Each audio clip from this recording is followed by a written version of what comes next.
Hello and welcome to the Blessings in the Streets podcast. I am your host, Joseph B. Roberts, and in studio with me this evening is a phenomenal woman that I recently had the opportunity to connect with across social media lines. She's a woman of many talents: actress, author, model, poet, teacher, mother, wife, but most importantly, she's a woman of God, and she's taken out time out of a very busy schedule to hang out with us this evening to share a little bit of her journey, a little bit of her story with the hopes of encouraging and inspiring and uplifting others, especially as it deals with the challenges of life and how to properly process those things in a healthy and productive manner, as only God would expect us to do. So, with that said, it is my privilege and honor, ladies and gentlemen, to introduce to you our special guest this evening, Miss Alicia Azahar. Alicia, thank you so much for being on the show. Thank you so much for having me, Joseph. It's truly a blessing, and I'm excited to see what we can get into tonight. All right, I am as well. So, but to our segments, Alicia, what I do want to do is give you an opportunity to share a little bit about yourself, who you are, where you're from, what you do, kind of give our audience a taste of who is Alicia Azahar. Okay. Well, again, my name is Alicia Azahar. First of all, I'm a Christian, a woman of faith. I'm a mother, a wife. I'm the second oldest out of six. I come from a really small town in East Texas called Harleton. Grew up second oldest. I'm a poet. I'm an author. I'm an actress, a writer. I do anywhere from modeling. I teach social and emotional intervention classes at the local high school. I also work in production as an assistant. So, really more commercial type jobs instead of TV. And I'm just an all around creative. Love people, love life, and just love having fun. Well, that is awesome. That is awesome. And I imagine somewhere in there you actually eat and sleep. I eat, And yeah, and I do love food now. So I forgot about that now. I do love to eat. well, I hope my audience can see just right out the gate that clearly we have someone with us here is, again, woman of many talents, allowing God to use her in a multitude of different ways. So we don't take that lightly. And with that said, I'm really excited, again, to learn more about your journey and how you're going to pour into us this evening. So with that said, Alicia, anytime we, have guests on the show, one of the things that I like to do is take a few moments to reflect back on where it all begins, because I really do believe that a lot of our journey, where we ultimately end up in life, many of the connections to that ultimate point that we strive to get to starts in the very beginning. The people that we meet, the encounters that we have, as early back as far back as childhood, even. And maybe in that particular point in time, we're not really thinking about it. We're not really able to make much sense of it. But as we get older, we begin to connect those dots. We begin to have the light bulb moments pop up, and we begin to see, okay, this is why I had to go through what I had to go through. This is why I met or encountered who I met or encountered. And so it all begins to fall into place, and you ultimately realize that this was not by accident, but more so by design. And so, with that said, if you would take us back to the beginnings of your story for you, and share with us what was it like for you growing up, fond memories that you have about growing up, as well as if there was any particular challenges that come to mind that you'd like to share. You can do that as well. Kind of give us a backdrop of where your story begins. Let's see. So, what it was like for me growing up. Like I said, I'm the second oldest out of six kids. My oldest sister and I, we both share the same mom. So we used to live in New Mexico. We moved from Dallas, Texas to Hobbs, New Mexico. My mother at the time, she and my dad were, of course, divorced, and she was raising us as a single mom. Growing up, as I'd say the earliest or most fondest memories I could think of with my mom when she was alive was just, her taking us to the park, her dancing in the hallway, or just, I love my mom so much. I used to want to be like her. She would, be sitting there watching her show Dallas or Young and the Restless. She always loved drinking coffee. And so I'd always say, can I have a sip of your coffee, or her Slim Fast? My mama was always working out. And so I think that just watching her, how she carried on reading books and stuff, that instilled the love of reading for me, and also working out, just taking care of my body. My oldest sister and I, we had a tight bond. We still are close to this day. That's my best friend. Just used to play, go to the park. She was also not just my big sister, but like a mother figure to me. My sister was very protective. And as I got older, I was protective of her as well. And then it's hard to kind of tell those memories without sharing also the tragedy. And then also, her and I having to move in with our father after our mother passed away. So when I was 8 years old, found my mother deceased. I mean, that was hard for me and my sister. We ended up moving from Hobbs, New Mexico to Texas. And I had a hard time coping with her death. My sister did as well, but for me, it just made me, I cried every day, just didn't get along with people in school. Just used to call my dad, I want to go home, I miss my mom, and it was hard. And so my dad, he and his ex-wife took me to get some help, to get counseling, both my sister and I. And the counselor told me, she said, however you feel, whether you're sad, whether you're mad, happy, whatever, write it down. And so that's how I began to get into writing, just writing my feelings out. And, did it 100% help? No, but through writing and processing my feelings, because what 8-year-old knows what grief is and how to just navigate through those emotions. And so through writing, that's what really helped me. And then, of course, my dad, they had those different books, nursery rhyme books and stuff. I used to read them, got into poetry, started loving, just had a love for words and how they made me feel and stuff, and constructing sentences and putting things together. And so, um, once, I started healing and things like that, just growing up with my father, that was a whole different dynamic. It was fun, but he also ex-military. He used to run a Star Day boot camp. So basically, instead of the judge sending kids to juvie, they sent them to my dad's boot camp. He'd work them out with rucksacks if they were acting a fool in school. My dad would pull them out of class, run them up the highway. They'd have to run miles and stuff. And so my dad had that very hard. Um, I'm not gonna say my dad, he didn't want us to become like the kids that he was so used to dealing with, right? And so that made him tough on us. But I didn't understand it when I was younger. I was just like, oh, daddy's mean, why is he so mean? But as I got older, and especially having kids of my own, I understood it better. And just the love that he did have for us. And, and we did have fun too. We would go out there, play basketball. I had two other siblings at the time. So just being able to get to know my new siblings and just be able to play with them and just learn how they are and stuff, it was a good time. We went camping. We used to have a tent that they bought us. We put it in the backyard, and we'd go sometimes at night and sleep in the tent. Then we, walk in the house in the morning and stuff. And I mean, we did things as kids, jumped out of trees, just, typical country stuff, riding bikes, digging holes and picking blackberries, things like that. So I had a pretty good, really good childhood. I That- did. That's awesome. That's awesome. And again, I appreciate you, of course, sharing as you have so far, especially, having to deal at an early age with the passing of your mom. I can't even imagine, what that must have been like. But, as I said at the top of the show,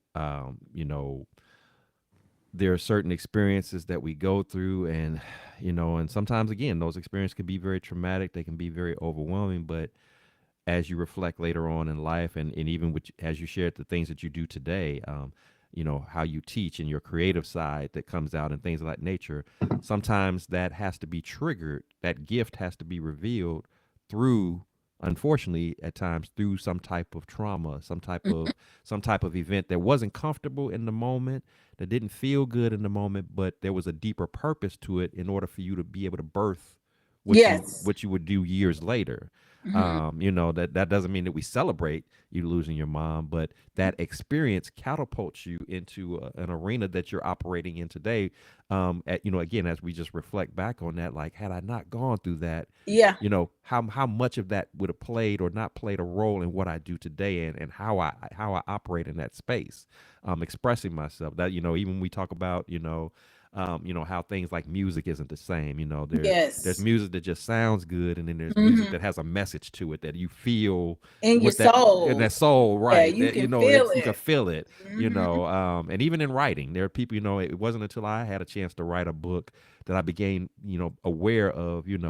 When somebody just wrote a book just to write a book Right. versus when somebody wrote a book and you felt whatever Every that message, that word. that emotion, that Hmm. all of that energy in it's different. And you begin to see the difference between what is authentic and genuine versus just something that was just put together. But that a lot of that Yes. stems back to those early experiences, again, even as far back as childhood, as was the case in your scenario. So I appreciate you sharing that, and just Thank you. and then even to your dad, you talk about, my Yes. dad was very very, had military background, very structured, very disciplined. Again, those things that as a kid you see that and you go, why is dad being mean? Why is he being so tough? Why is he being so Yes. hard?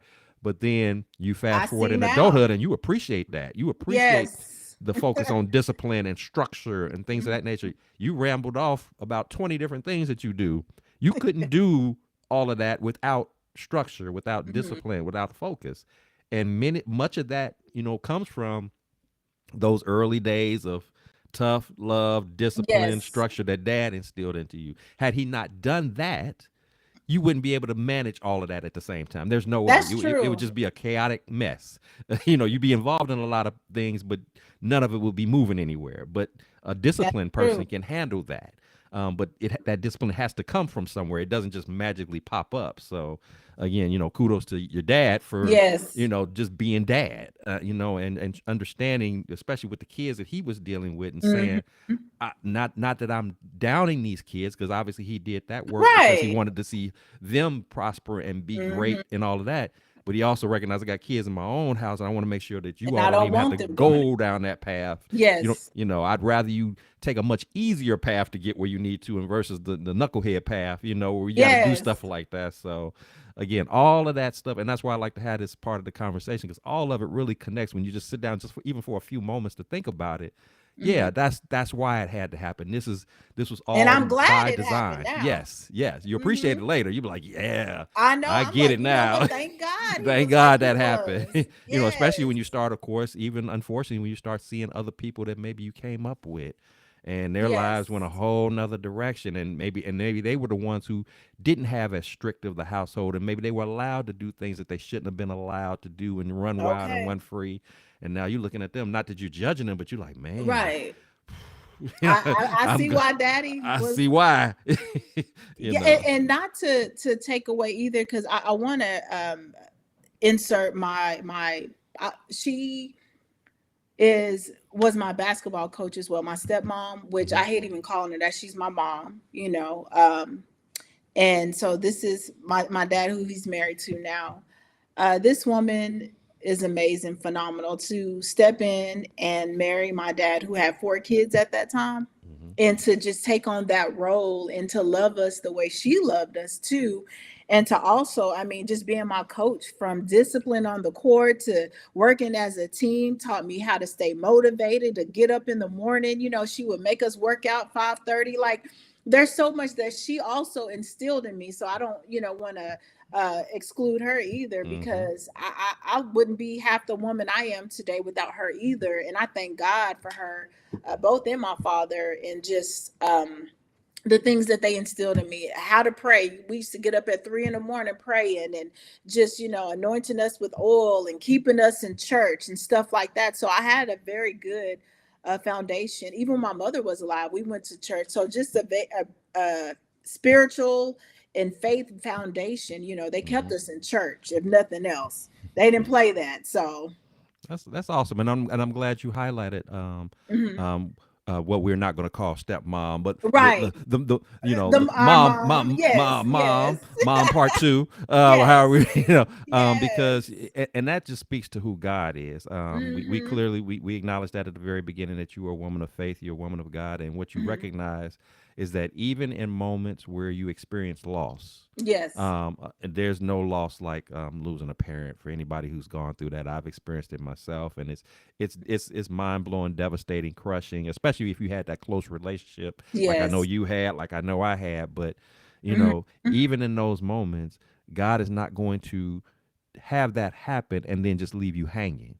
He brought in Right. someone who could follow behind, who could pour into you as your mother would have wanted you to be poured into and loved on and cared for. I'm sure your mother could sit back and watch this woman step in and step in that mother role and do it. Like you said, just the fact of you, a woman or even a man stepping into a marriage where there's already pre-existing kids, no less talking about Yes. four, and then to love on them as if they're their own. And then um, had two with him too. So Oh, six so, total of so yeah, us. that's huge. And Mhm. that speaks volumes to who she is. And I mean, obviously she's Yes. not here. I don't know her or anything like that. But just the snippet that you She's shared a speaks wonderful woman. volume in terms of her character and Mhm. her willingness to again love in a way that would be pleasing to God, to take on this Yes. family, and embrace it as her own, and again instill in you, godly principles, godly practices, godly behaviors, as well as just setting you up to be successful in Hmm. life, whatever that path was, whether it was going to be basketball or whether it was going to be a poet or an Yes. author or whatever that was going to be, giving you the options to explore and ultimately make a decision as to Hmm. which path was best suited for me to follow. So, again, shout Yes. out to her as well. So Thank you. I appreciate you bringing that up because that's so super important, Hmm. to again connecting all the dots here. So that's good stuff. So Alicia, obviously you had some great childhood experiences, and of course dealt with some traumatic moments at times as well. But as we get older, those experiences don't stop; they Hmm. expand even further. We have more encounters, more people that we meet, that some good, some not so good, or what have you. But the reality is that if you live long enough, there is going to come points in time in life where you'll get hit with storms that hit Hmm. a little different. Yes. They become a little bit more than just a nuance or an annoyance. They become something sometimes where when you're faced with it, you don't see a way out. You don't see a way through. You might feel like you're just stuck literally in some quicksand, with no hope, feeling helpless, fearful, anxious. All of the negative emotions that could come about are stirring in front of you at that moment. And you're thinking, how am I going to get out of this? And so, with that said, tell us about a time that you felt exactly like that. That here Mm. you were facing this challenging time in life, and you didn't see a way out. My money couldn't fix it. My connects couldn't fix it. My education couldn't fix it. All of the lessons learned in life and the things I experienced, it was just me in this storm, and I didn't know what to do with it. Obviously, you're here today, so that lets me know that God obviously, made a way for you to work through that. But maybe at Yes. the time, even with your foundation in God coming up, believe it or not, for those who are listening, even believers sometimes get a little shaky and saying like, Yes. I don't know how this is going to work out. This is a little deep for me. Yes. What was that experience that you're going to share with us? What was that like for you, and what was ultimately the turning point when you began to see some light at the end of the tunnel and coming out of that situation?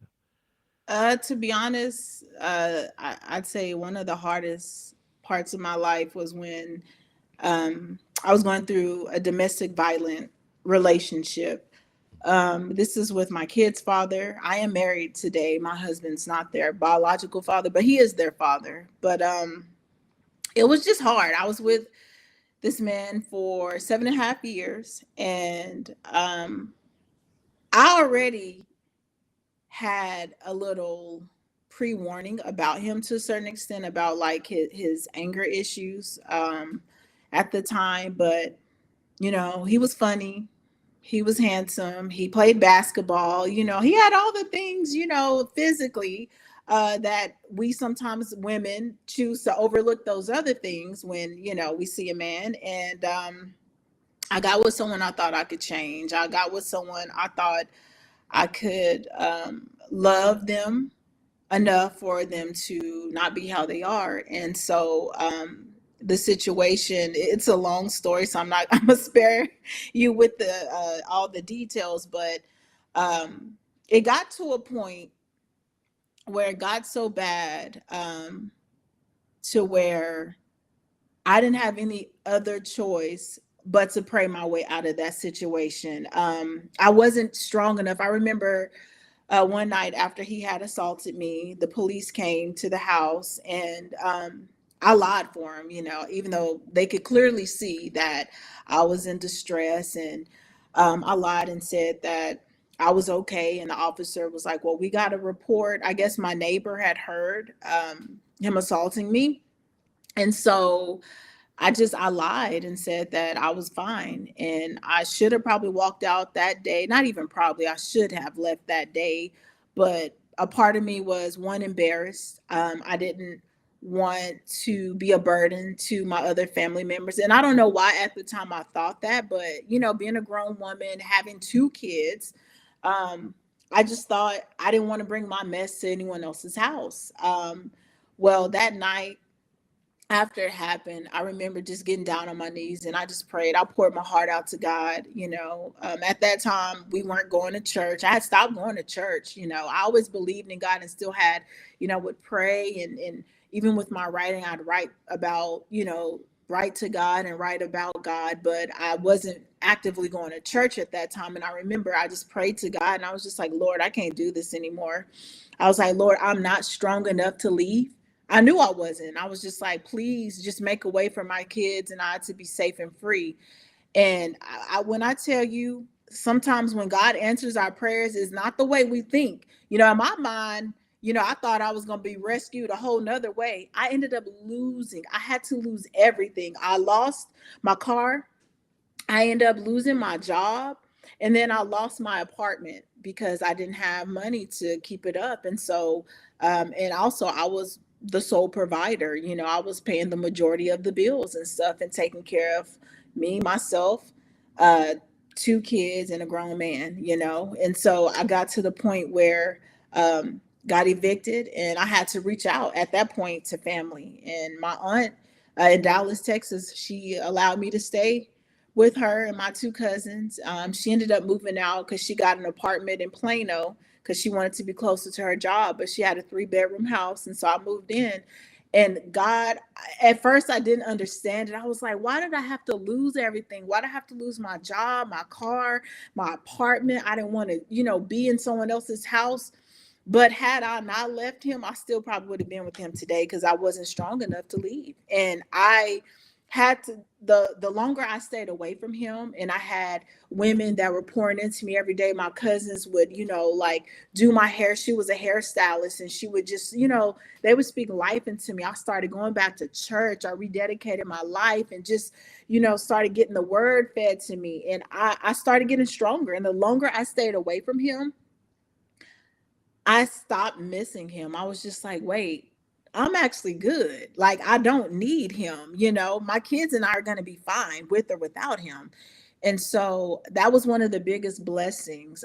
It came from something so hard, but God, at every point and turn in my life, God was there. He always was there.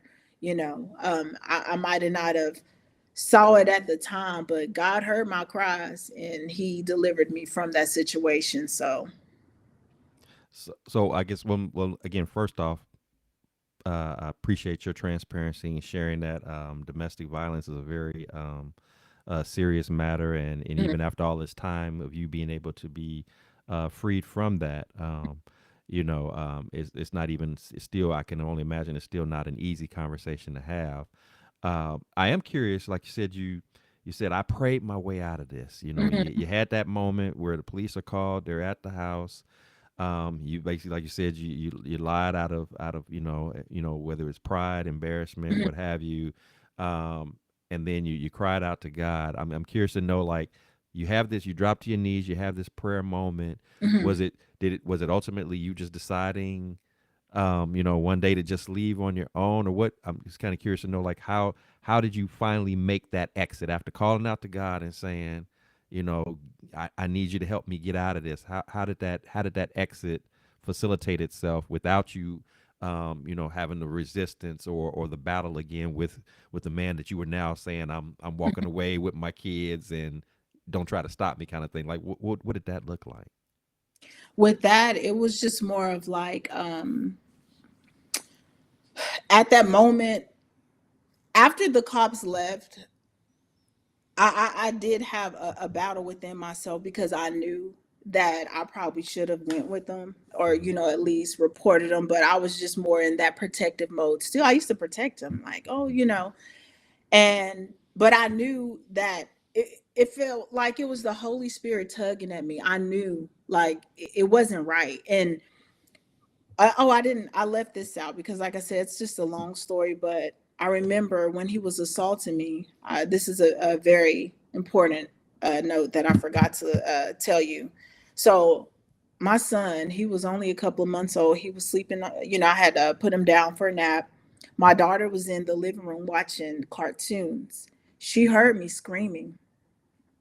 My daughter at the time was what, 5, maybe 4 or 5 years old.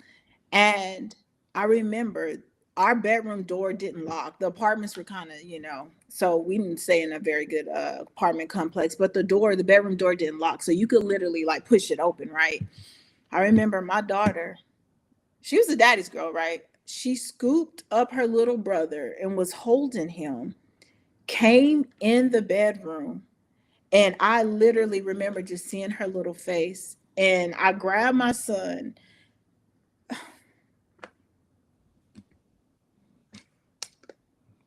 It's okay.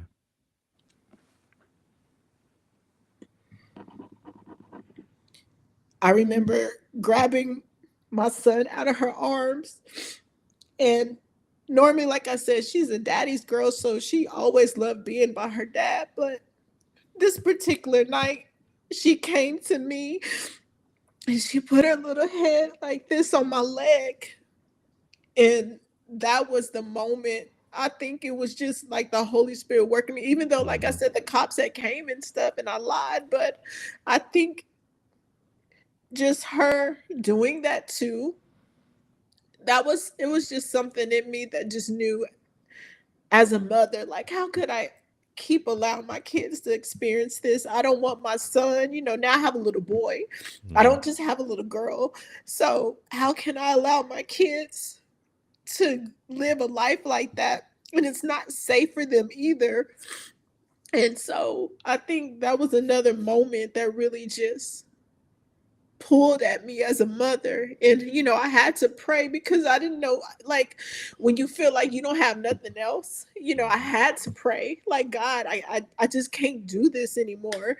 And so it took some time. Like I said, it wasn't, within a couple of months, things started transitioning, but I could just feel the love that I thought I still had for him just slowly just, dissipating, because I just knew that this wasn't what love was, and this isn't Mm-hmm. something that my kids needed to be around. And so I just started, I guess, to kind of prepare my heart. Like, even when I first left him, it was still hard, but I knew that it was the right decision because I was no longer doing it for me. I was doing it for my babies. Mm-hmm. And so I think that's what really was that moment where I just had to stop being afraid. Oh, my kids, I didn't want them not having a father, but that's not a life. They don't need to see their father assaulting their mother and just living in this chaos either. So Right, right. yeah. Um, again, I appreciate your authenticity, um, your genuine nature in sharing this. I know this isn't easy, and I'm not in any way trying to No, for, it's for for I your sake and for our listeners' sake. This is I've not told about this me. story many This is not. times and This I'm is not like, about. This is not about yeah. me trying to trigger an emotion or anything like No, that. no, But this is no. a. But this Just is a very. Again, this is a very painful thing in life. But I sensed as you were telling the story that there was a connecting piece, and I'm glad that you shared it because it's yes. like when you find yourself facing a challenging situation, in this Mhm. case domestic violence, and seeing all the writing is all on the wall that you should be Yeah. out, but there's still that part of you that wants to see the best in this person, that Yes. wants to give them yet another chance to, I can fix it, I can help them through this. I don't want to see them, get in any trouble, and Yeah. as you said, I don't want to be a burden on anybody or whatever. And so God had to use a moment like what you just shared where he takes your small child, your young daughter, who has no clue about domestic violence and understanding that, Right. for her to give you that, basically to give you that visual, to walk through that door and give you that visual in that moment, to where it was the turning point. That was your turning point Yes. where God had to reveal to you, Hmm. okay, this is the why that you have to go. If you don't Yes. think, if there's no other reason that you can think of as to why you shouldn't leave, let me give you this visual that even years later, when you tell this story, as you're doing tonight, it will remind you as to why you, not only why you needed to leave, but I think more importantly, what you had to live for.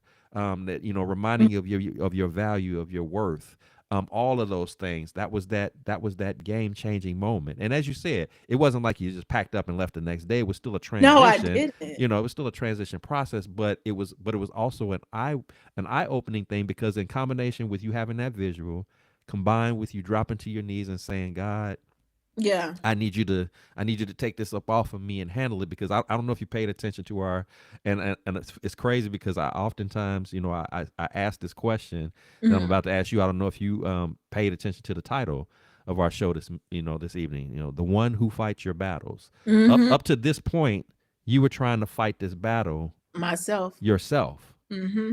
You were trying to take on you. I'm a fix him. Yep. I'm a fight this. I'm a work through this. I'm a handle this. I'm a do this. You were trying to do it all when it wasn't your fight to have. And it was only until, like you said, you dropped to your knees and cried out to God. At that point, you had decided, you know what, I'm tired of fight. I can't do this fight by myself. It's not.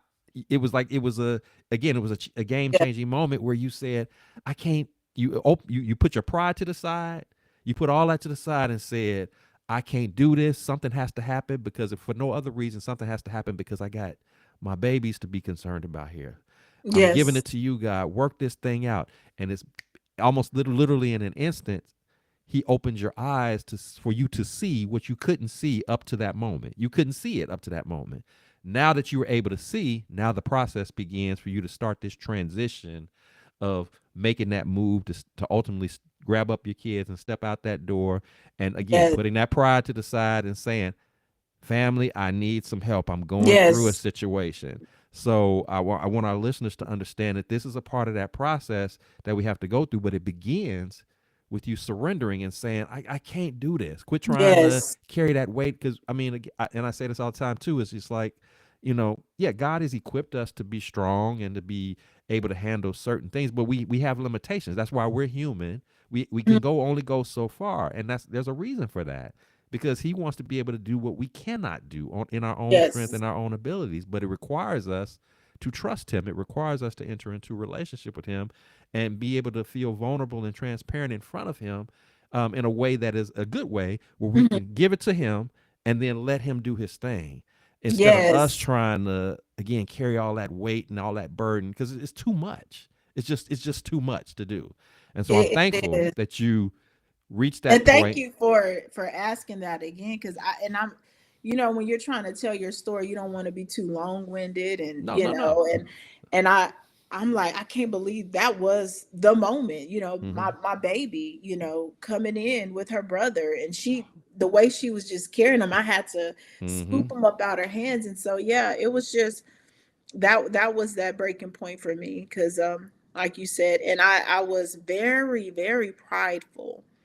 I could be hungry and wouldn't want to Mm-hmm. call home talking about I need something to eat. Like, I just Mm-hmm. never wanted to be a burden, or to just, yeah, just being prideful. And I'm glad you're focusing on the pride, because I want to tap into another thing that you said. Mhm. In this transition process, this wasn't just about removing you from a dangerous situation of domestic violence, because we all know that there have been domestic violence stories that unfortunately ended in somebody losing their life. So yeah, the visual of the moment was get you out of this unsafe environment into a safe environment for the sake of you and your children. But there was also another thing that God used this moment to do, which was to deal with your pride. Yes. You spoke Yeah. about how I thought that my deliverance of this was supposed to be completely different than the way that it was. And specifically, you Hmm. talked about the things that you lost. And Yes. so sometimes, as a way that what God has to do sometimes to break that pride spirit in us, is he got to take some stuff away from us. Yes. Let me take Yes. this. Let me take your house, your car, the things that we thought were valuable, that we thought were important. And not to say that they didn't have an importance. We all need a place to stay. We all need some money to pay our bills and things like that. But let me take the things that you were putting before me. Let me take Yes. all that away. I had to. It's kind of like I had to break you down Mm-hmm. in order to build you up to where you Yes. need to be. So he had to remove the stuff, the junk, the things, the man that you was admired the look and the Mm-hmm. presentation, but you were losing yourself in all of that. You were Yes. losing yourself, and you were broke, and you were separated from God. Mm, You weren't in relationship with him. So in order for that's him true. to build that bond, to reestablish that connection, I got to get rid of all the stuff from your past. I got to break Yes. it down to its most simplest form. Not to put you out there, because he wasn't trying to make you homeless with your kids out in the streets or anything. Right. But I got to remove all that stuff so we can start it over, so we can rebuild it.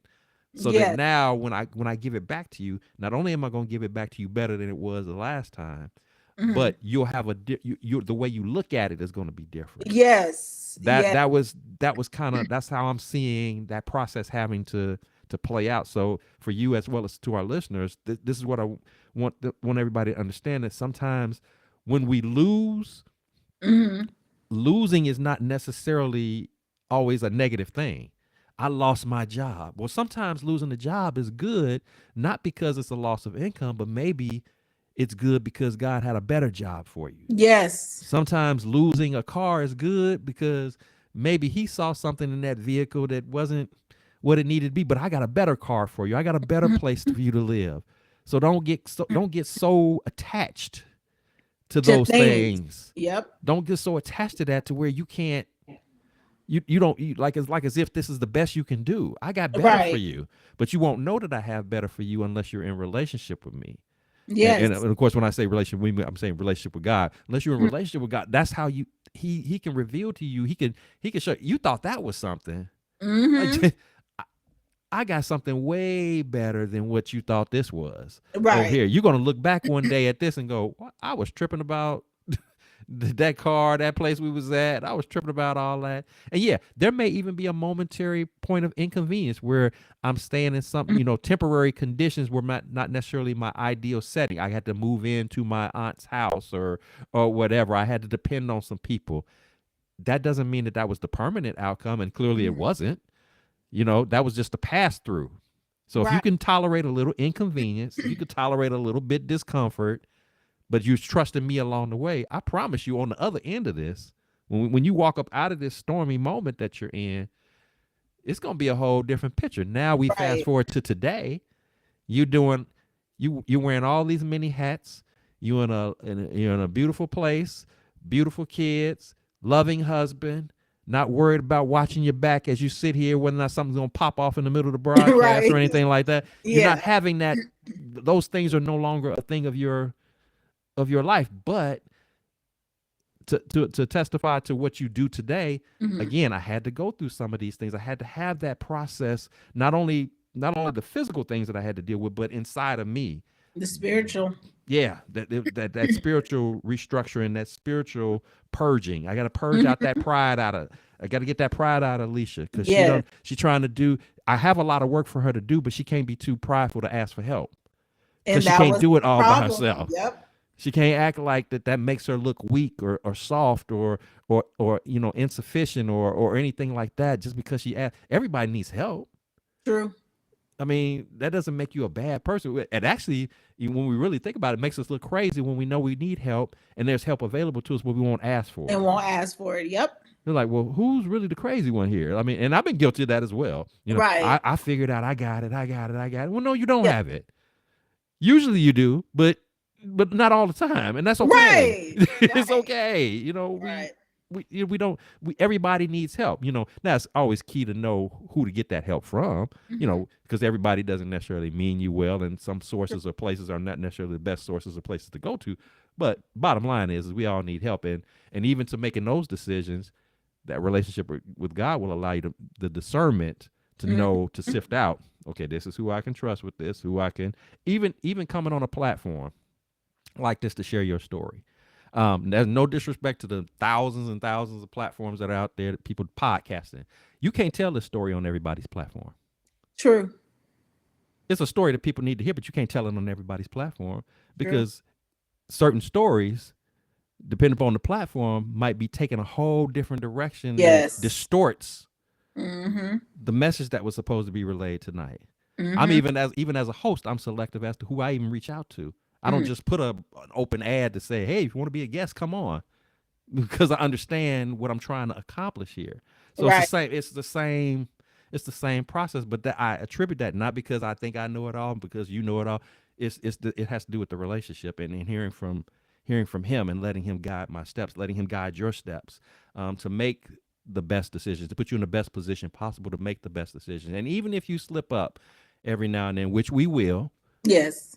the beauty of being in a relationship with him is that he's not going to judge you. He's not going to look down on you. He's not going to leave you hanging out there. He's just going to help you up, dust you off, and we going okay. Let's get back on it.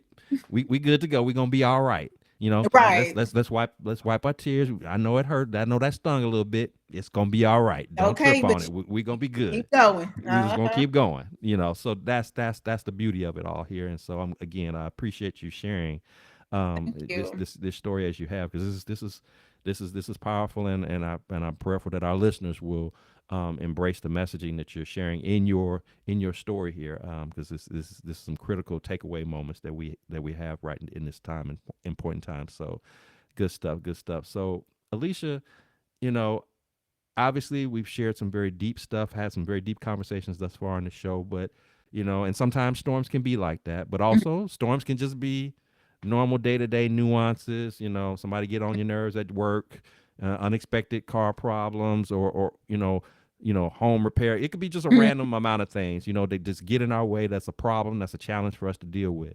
What I'm curious to know from you though is when you do find yourself facing challenging times, Mhm. moments of struggle, whatever that is, you know, again, whether it's something major or if it's just the day-to-day life and type stuff. What is it that you personally like to do that kind of works for you to help you process through and work through in a healthy and productive way as you're navigating through how do I face this challenge and work through it, and again, do it in a way where it doesn't get me all worked up and stressed out. What is that regiment? What does that process look like for you? So for me, it just sometimes it depends on the situation and who it is. But I find myself, especially lately, a lot um, just taking a step back, assessing the situation. But then I also, of course, pray. You know, it could be a small prayer, like Lord, please help me. You know, keep my mouth shut. Lord, please, you know, don't let this escalate. And I do pray too before my day gets started. You know, I pray and ask God to just bless the day. But of course, you know, we have those moments, like you said, where things come up and someone may get on our nerves or some, you know, irritant or whatever. But um, I pray. And then there's a lot of times where I sit there and I try to look at now as I'm older, I try to give people more grace and I try to look at the situation where it's like, well, you ain't mad at me, you have to be mad about something else. You know, I try to take that angle as well. Like, okay, well, this ain't about me. Especially when I work customer service and I used to get cursed out and have people acting a fool with me. I would just have to realize like this isn't about me. I'm just the face of this company or the ear of the company, but they're not really mad at me. They're mad about a situation that was out of their control, but I'm the only person they have right now to act like this with. So I try to be more understanding, and just approach it in a way to where you know God will be pleased as well. I never want to put myself in a situation where I'm gonna say something I'm gonna regret or act a fool and can't come back from it. And I want to be an example to my kids as well. So I try to take that approach when I handle people, especially foolishness. Yeah, I love that. I love the idea of saying, you know what, you know, grace matters, because as you stated, Mm-hmm. you know, when stuff happens, when you know, especially like if it's a person coming at you a certain type of way or what have you, it's not necessarily all about you. You know, Right, it's that something not. that you did or anything like that. Mm-hmm. If anything, and this is again, this kind of goes back to why we go through some of the stuff that we go through. Mm-hmm. Part of a spiritual growth helps you to understand that when these moments and times in life happen to us, Mm-hmm. half the time it's not even about us. It's just It's not. It that really God isn't. used us to experience it, to go through it, because He's trying to equip us for an assignment that's down the road. So again, with the work that you're doing, with the people that you encounter, as you just use the word that you use in the grace, he's saying to you, I need to make sure that your grace tank stays full, Hello. because you're going to be dealing with the purpose in life that I have you Hmm. walking in. There are going to be people that you are going to encounter that are Hmm. not going to, even though you have the best intentions on your end, they're not going to always receive what you have well. At all. They're not going to always, feed into it in a way where they just, oh, I'm so thankful that you. They're gonna be. They may be mad. They may be feeling some kind of way Right. as to what you had to share. You're not that you're telling them anything that's wrong or bad or anything, but they're not ready to receive that. But they need to. But it doesn't eliminate the fact that they needed to hear it from you. It doesn't Right. eliminate the fact that they needed that information from Hmm. you. But you have to stay in your grace moment so that they don't miss out on the blessing that they're getting through you to them. They don't miss out on the information that they're getting through you to them. And so again, that's not an accident. That's why sometimes God will allow you to go through even just it could be just something as crazy as, let me test you today on how you deal with crazy folks in traffic. You know, Oh, I got one for you. yeah, go, Yeah.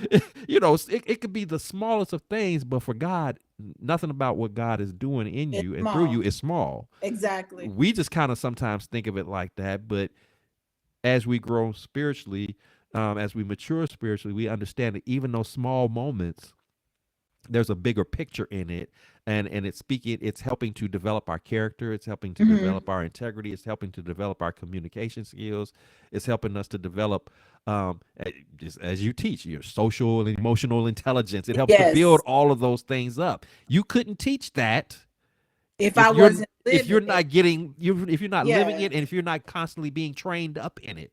How can you teach that to someone if you're not if No, you're not staying in shape with it, so to speak? So that's the truth. I not to cut you off, but I no, no, remember go ahead. this time I was getting off work and I was going to this place in Arlington, Texas. I think it's called Flying Fish. I was picking up some food for my family.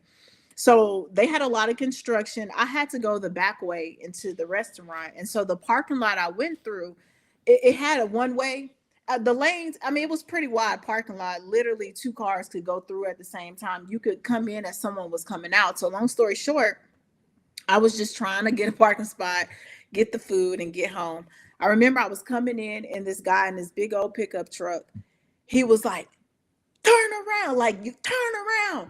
And I'm like, at this point, I couldn't, I couldn't just turn around. I had to keep going through. And so he was cutting. You could just, when when you can see Hmm. the words, I was getting Yep. called all the letters in the alphabet and stuff. And years ago, I will say I might have entertained that or just, snap back at him. Hmm. But the Holy Spirit, I kid you not, came over me. And I remember I signaled for the guy to roll his window down. And he looked at me kind of like, and I rolled my window down and I said, Sir, I said, I am so sorry. I said, I know I was going the wrong way. I said, I apologize. I'm just here trying to get food for my family. I said, construction's so bad in the front. So I had to come. He goes, you know what, ma'am? I apologize. He said, I'm so sorry, and so by me, because, it brought me back to that Bible verse, a soft answer turns away wrath, a grievous word stirs up anger. And it's just like the Holy Spirit just reminded me and just allowed me to use wisdom. And by me being, humble and nice to him, that made him feel bad. And he ended up apologizing to me. And so he was like, you have a great day, but I always will remember that encounter just about, Hmm. you know, using wisdom, but being graceful and just, like, hey, I made a mistake. I'm sorry. And that's what happens. Sometimes people may cut you off in traffic and you may have a moment where you like, you know what? I don't know what that person's going through. They could be late for work. Their child could be sick. You just never Hmm. know. So that's why I always try to keep that in mind. I love that. I love that, and tying it back to the original question, like how do you deal with the challenges of Mm-hmm. life? The fact that you start off each day with prayer.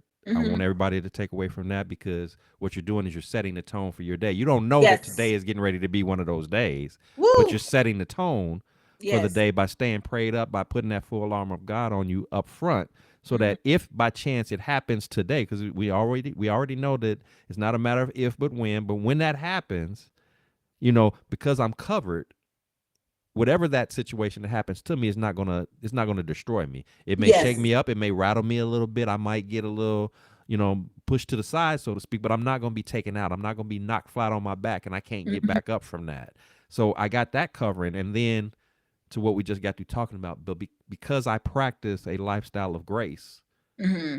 then when I am going through something, God has no problem showing me that same grace, and even in some instances some mercy on top of that, Woo! for me to be able Yes. to work through Yes. whatever that situation is that I need to Hmm. work through. Again, whether it's something minor, nuance, or whether it's the big stuff, it doesn't matter. Right. How I go about treating others, that reciprocates towards me when I'm going through my stuff. Hmm. When I don't know what to do with it, God is like, no problem. Here, Yes. let me pull a little grace, a little mercy on this, and and give you the discernment to know how to move forward. Here's the steps to Amen. take, and you're gonna work that thing out, and it's gonna be all right. You're gonna be able to sleep Yes. peacefully tonight. Don't stress out about it. Don't worry about it. I'm just me just giving you your daily regiment, your daily workout on staying strong enough to be able to process through those Hmm. type of moments, which again helps you, but then it also equips you to be Yes. able to pour that into other people in those respective scenarios or respective platforms, whether you're doing it through your teaching, whether Hmm. you're doing it through your writing, whether you're doing it through your poetry. All of that plays a role in those various arenas when those moments in time arise. So again, not none of this is by accident. It's a part of the process. Amen. So that's good stuff. That's good stuff. So Thank you. yes, yes. So Alicia, when as you reflect back on all that life has thrown at you, here you are today doing what you're doing. But as you reflect over life, all the experiences, all the encounters, etc., if you had the opportunity to sit across from younger Alicia, the younger version of you, the version of you that maybe didn't know her worth, didn't know her value, who tried to try to fix all the stuff that was wrong, Mhm. the Alicia who was very heavy on the pride side. Uh, what words of wisdom, what words of encouragement would you want to say to her that you believe that had she known those things earlier in life, that might have helped her not so much not go through what she went through, but more so be able to navigate it a little bit differently, as well as to anybody that's tuning in right now that might be struggling in those same areas, that pride area, that I don't know what I don't like to ask for help. I can do it all by myself. I'm superwoman or I'm Superman. Right. Nothing can stop me. I don't need nobody. I don't I need need no help. Yeah. all of No, you that. do. What Yeah. what do you have to say to them, as well as what do you have to say to younger Alicia? What I have to say to them is, like it says in the word, pride comes before you fall. And you cannot get through life. I don't care who you are, how strong you are, how smart you are, how much money you have, how good you look, how perfect your body is, what you think. You can't get through life without help. Like you said earlier, you're gonna need help at some point.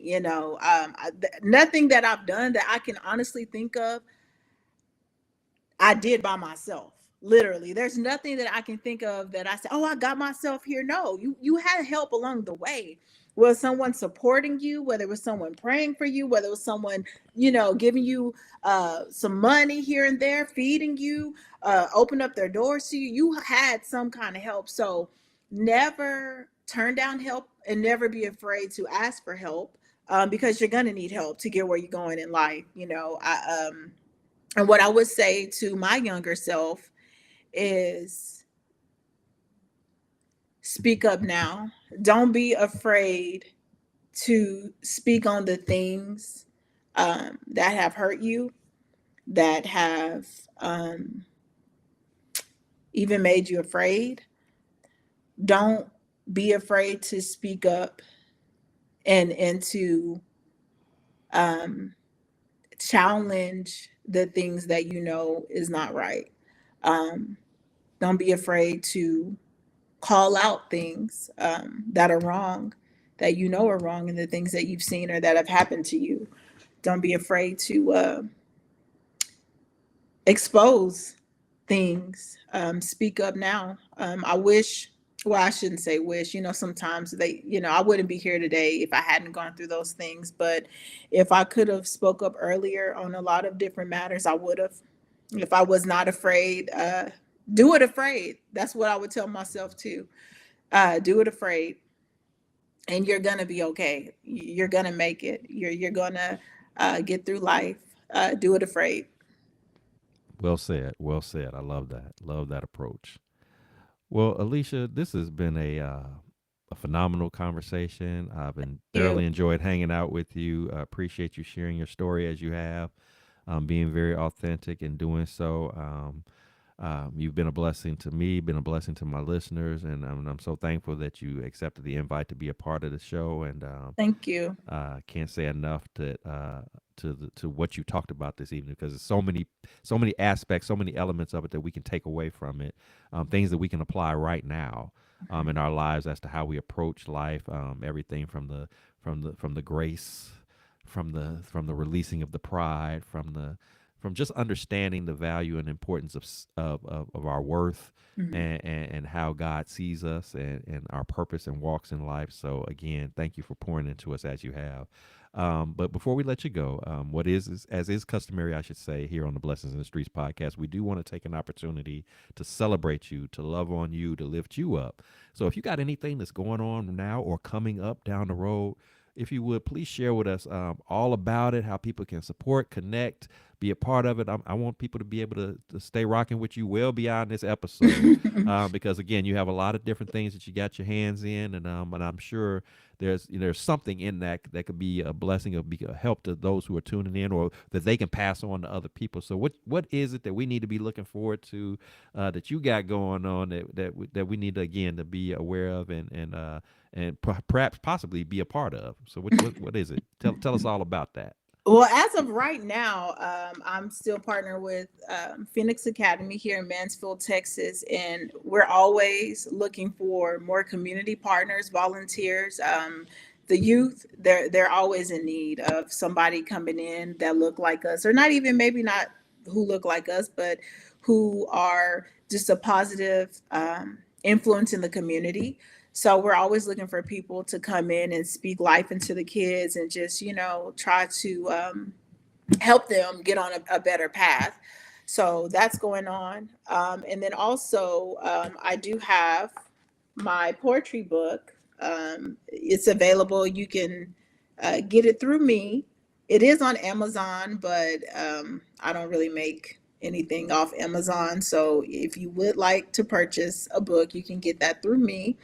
And then also, I've been just auditioning for different roles and stuff. I have a few things coming up as far as like potentially acting wise, but that hasn't been solidified yet.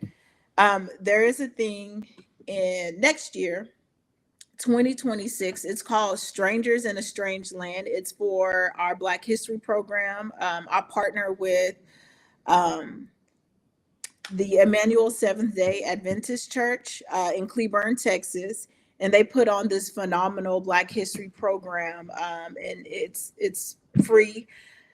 We just want people to come, support, get educated. I mean, we have anywhere from singers to a saxophonist. We have poets. We have a choir. We have preaching and stuff, and just to celebrate us and celebrate the people who have came forward and went on before us to, pave a way for us to be able to do the things that we're able to do today. So that'll be on February 15th at 3 p.m. at Dudley Hall in Cleburne, Texas. So we have that. And just right now, as far as just what I'm doing in my personal life, just being a mother and a wife, and just trying to work and take care of these kids, family, help my husband and stuff. So that's pretty much it. What I have going on right now. That is awesome. That is awesome. So, what's the best way if people want to connect with you or keep up with different events or things like that? What's the best way for them to do that? So you can either follow me on Instagram at uninterrupted_thoughts, or you can follow me on Facebook, Alicia Azahar, Azahar, and then Alicia, Alicia. I say it that way. It's not really pronounced that way. Um, and then, yeah, that's pretty much it. I do anything that I would have coming up here moving forward. You'll see it on my post. I'll post or, advertise for it. So, Awesome, awesome. Well, again, to my listeners, if you clearly she has a lot of different things going on. If you want to be a part of that, support it. Please do continue to follow her, and again, step in, step up in any way that you can. And if nothing more, just keep her in your prayers because she has a heavy assignment. That God has placed on her. Again, with many moving parts to it. That's not an easy task to take on, but it's a necessary task, and thank he's you. equipping her to be able to handle it. Not in her own strength, but in the strength that he's able to provide to support her along the way. So, if nothing more, keep her in your prayers, as I will be, and I'm excited to see what God has in store for you and the many works that He's going to put forth through you. To be a blessing to many, not only here just in the state of Texas, but beyond. So I'm glad to see that you are enjoying life and enjoying your walking in your purpose. And again, many blessings to you in that regard. And for my listeners, if you've enjoyed our broadcast, please do subscribe, share, like, comment, because this is what the Blessings in the Streets podcast is about. We want to take the time to inspire, to encourage, to uplift by sharing a bit of our story, being transparent, being vulnerable, as you see, being very raw with it, not putting on any facades or anything like that, but just keeping it real because we understand that everybody goes through stuff. We all go through, and we all feel overwhelmed and challenged in some ways to where it may seem like that there's no hope, no way out. But I'm here to tell you that there's a God who loves us unconditionally, who wants nothing but the best for us. And we don't have to fight these battles by ourselves. We can lean into Him and trust in Him to take that weight up off of us. So if you don't currently have a relationship with Him, today is a mighty fine day to make that decision. And I Amen. promise you, it'll be the best decision that you will ever make. Hmm. We don't stand here before you telling you something that we heard about. We're telling you something that we know firsthand from personal experience. So there's plenty of love to go around that He has. It's not going to run out anytime soon. So you get a part of that, get connected, and again, watch Him not only pour into you an abundance of blessings, but also equipping you in a way where you can be.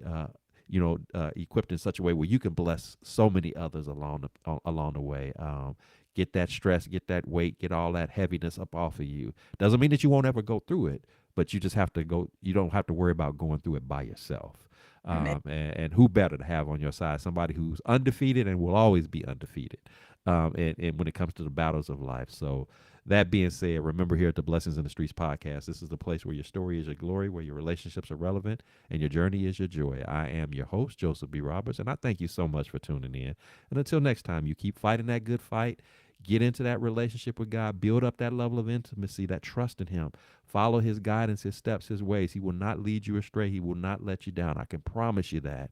And again, just watch the miraculous ways that He just pours into your life and, again, allows you to be a blessing to so many others. So until next time, you take care of yourself and have a great rest of the evening. Look forward to seeing you next time. Take care.